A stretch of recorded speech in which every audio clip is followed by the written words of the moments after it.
Good morning, gamers. Welcome back. I am the AMDM Lee, and this is Phantom Games. Cue intro. Don't have an intro. So let's get right on into this. We're doing the 30 Days of Gamemastering Challenge as presented and put out by TripleCrit.com. So go check out that page. It's got a lot of cool. Oh, my camera.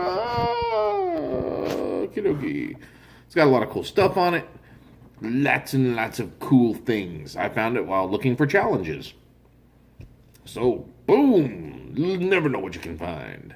So we are on day 15. And day 15's topic. Oh, we're doing day 15. Did I tell you the Game Mastering Challenge? I believe I did. Day 15, memorable villains. How do you introduce and weave the antagonists into ongoing narrative? Introducing memorable villains is not my job. Okay, it is my job, kind of. But I don't introduce them. I don't create memorable villains. My players do. I go back to this, to when I talked about listening to on the first 10 days. Listen to your players. Your players are going to give you, they're going to give you more content than you know what to do. You just have to listen to them. And there are certain ones that we can weave narratives. I mean, it's easier for me to weave a narrative for somebody who gives me a full backstory than it is for someone who doesn't.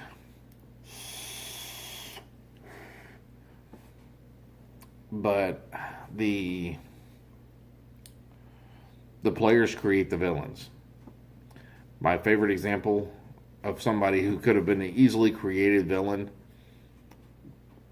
my cabbages! If you don't know that reference, you're probably on the wrong channel. Because if you don't know that reference, you shouldn't be here. No, that's a reference from the Avatar, The Last Airbender. And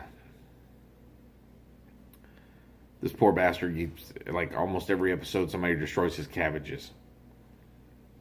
So he could have easily just started seeking out this party and wipe them out. That's how you introduce a memorable villain. Your players have destroyed and destroyed. And then you slowly introduce just here and there, just shit that goes wrong with it. Not nothing big, but slowly. Oh, tell them when you attack them. Tell them that the florist said hello. The players are going to be like, "Who the fuck is a florist?" And then they're gonna, after a while, just keep egging them on. And then after a while, when they start rolling, dude, can I roll to see if I know who this florist is? Or they catch the guy and they're like, "Who the hell are you? Why have you been doing this?" You don't remember. That makes it even worse. You go in and I'm like, what? And they have no clue. And then you go back to like the first game session where there was combat and broke out and they knocked over a florist stand. That dude is the villain for this campaign arc. Because they knocked over his florist stand diving behind it. And it ruined him. His wife left him. She took the kids. His dog died, all because he couldn't feed. I mean, just ruined the character. He rose back up and came after him because he blames them for his wrongdoing. You know, that's a memorable villain. You just keep plugging away at him. Or he did it, and then, 3 months later, there's another fight, and they break out his other cart. Yeah, that's how you create a memorable villain. The players, the DM, GM does not need to create the memorable villains. The players will do it for you. You just have to pay attention to what your players are doing. That's my number one advice. And how to introduce them and weave them into an ongoing narrative. That's easy. If creating a narrative of loose events is probably the hardest thing to do. You just have to keep tying them in. You'll start to see strings of events.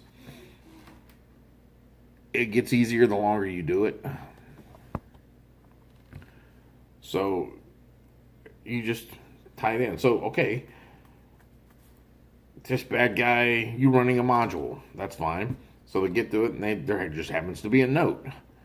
Talking to this guy, signed the florist. So they're like, you start tying them in just by little things. Oh, there's a very rare flower laying on the bed. Oh, damn, it's a fucking florist guy again. You know, and it doesn't have to. It's just one or two little items to tie it in, and eventually they'll start to think this guy's just this badass, and they have created a character for you. It's quite fun. So that's all I got for now, guys. If you like these videos, please click on the like button. If you think someone else would like them, please click on the share button. Every like's an inspiration, every share is an advantage, every subscription is an experience point. Help me reach 300 experience points and get to second level. That's all I got for now. And now my players have stopped listening. For every video you share, I will give you 10 experience points. Just tell your DM, hey, I shared the AMDM's video. He told me I get 10 experience points.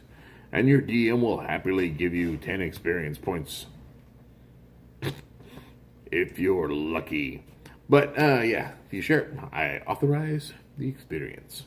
That's all I got for now, guys. So I will see you. You have failed me for the last time. I'll see you guys in the next game.